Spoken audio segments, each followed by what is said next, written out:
esta obra, pela sua envergadura, coloca aqui um conjunto grande de desafios. Primeiro, temos uma obra que é desenvolvida em via marítima e em via terrestre. Portanto, desde logo muito sujeito às condições de mar que nós não conseguimos prever. Portanto, há uma grande camada de imprevisibilidade e de variabilidade que é difícil de conter num planeamento rigoroso.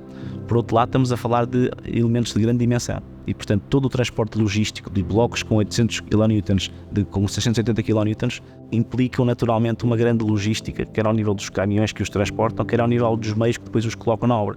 Vemos aqui atrás as gruas que estão a colocar esses blocos na água, são gruas de elevadíssima capacidade. Por outro lado, depois temos também a necessidade de inertes ou agregados para constituir esses mesmos blocos.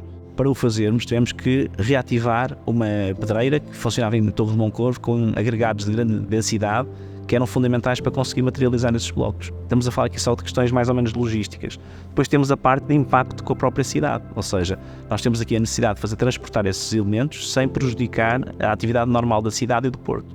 No caso da cidade foi fácil porque nós temos uma via dedicada que liga o porto até às autoestradas aqui da região e, portanto, todos esses elementos foram transportados dentro do porto, com exceção da fase final de ligação entre a zona do Forte Lessa e o molho norte do porto, que teve que se fazer uma via dedicada para a obra para poder transportar esses elementos sem impactar com o tráfego normal da cidade. Portanto, os desafios foram de facto bastante grandes, não é? Já foquei há pouco a questão da estação marítima na região, não é? Que, complementando com estas questões que têm a ver com o operacional do porto, com o transporte de elementos de grande dimensão, etc., tornam de facto um desafio bastante interessante. Portanto, desde logo é importante ter a percepção de que este porto e a cidade têm uma relação simbiótica, ou seja, o crescimento da cidade aconteceu alavancado com o crescimento do porto. O que acontece é que as economias, à medida que vão aumentando, também o tráfego marítimo vai aumentando. Fruto desse crescimento e da necessidade de procurar economias de escala, os navios cresceram bastante nas últimas décadas. Para dar uma ideia, entre 2007 e 2017 houve um crescimento de cerca de 80% na dimensão média dos navios. Nos contentores, por exemplo, foi 105%, e aqui em Leixões foi um bocadinho mais baixo, cerca de 70%, porque a infraestrutura tinha limitações e, portanto, não era possível acompanhar. Esse é também um dos desígnios da obra, é conseguir repor essa capacidade de responder à frota mundial que aportava ao porto e que deixou de poder aportar em resultado desse crescimento que não foi acompanhado pela infraestrutura portuária.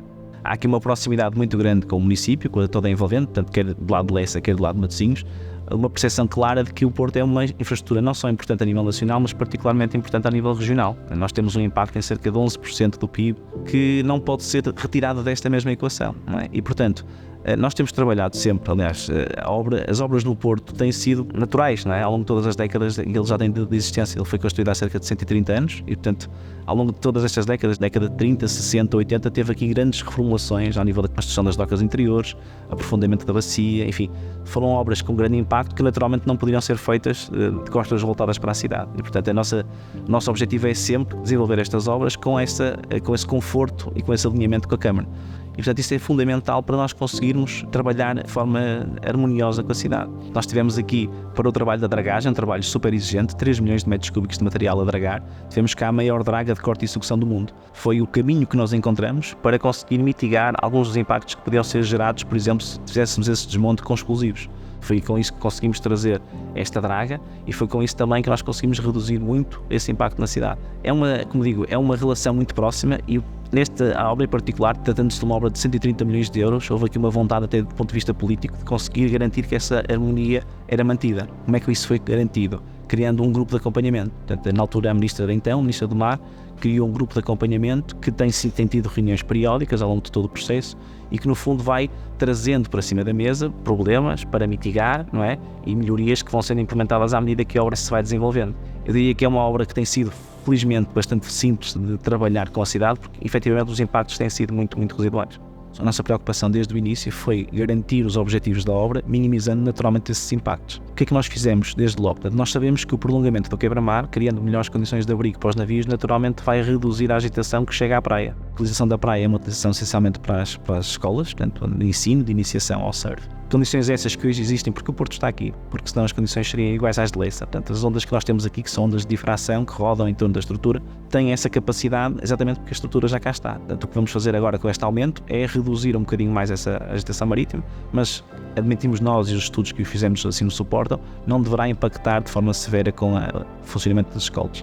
Por outro lado, temos também a questão do transporte sedimentar, ou seja, quando nós construímos uma estrutura na costa, tipicamente associamos ao risco de poder haver erosão a sotamar dessa estrutura.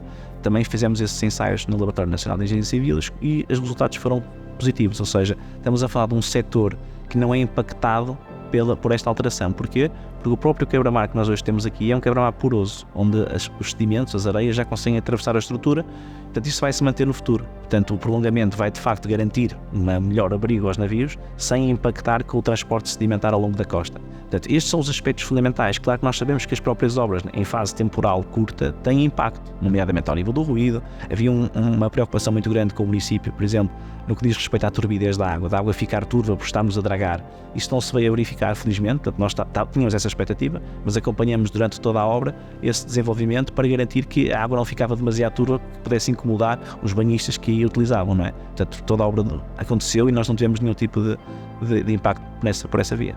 Há também um aspecto muito associado à chamada resiliência, não é um tema que está muito na ordem do dia. O que é que nós procuramos fazer nesta obra em particular? Procuramos que o dimensionamento, particularmente do manto resistente, portanto aqueles blocos que vão revestir toda a estrutura, tivessem um peso adequado, não só para fazer face àquilo que são as tempestades que hoje temos, mas procurar projetar um bocadinho para o futuro, criando situações mais exigentes. Estas obras são tipicamente dimensionadas para períodos de retorno de 100 anos, ou seja, para uma tempestade que pode ocorrer em média uma vez a cada 100 anos. Nós de facto vivemos atualmente, e temos tido essas evidências nestes tempos de outono, vivemos de facto uma crise climática. Uma crise climática tem sido acompanhada de fenómenos extremos intensos cada vez mais frequentes. E nós tivemos esse cuidado também ao nível do dimensionamento da estrutura, ou seja, o que é que nós fizemos, o que é que nós tipicamente podemos antecipar. Nós não conseguimos prever o que é que vai acontecer durante o período de vida toda da obra, mas podemos pelo menos testar a obra para situações um bocadinho acima daquilo que é expectável à data de hoje, nomeadamente ao nível do nível de maré, ou seja, com a potencial, a eventual subida do nível das águas do mar. Nós fizemos foi testar também em laboratório, quando fizemos os ensaios, testamos também com uma sobreelevação, dando-lhe até aqui um coeficiente um bocadinho superior para garantir essa estabilidade dentro daquilo que é a capacidade que hoje temos de prever o agravamento das condições.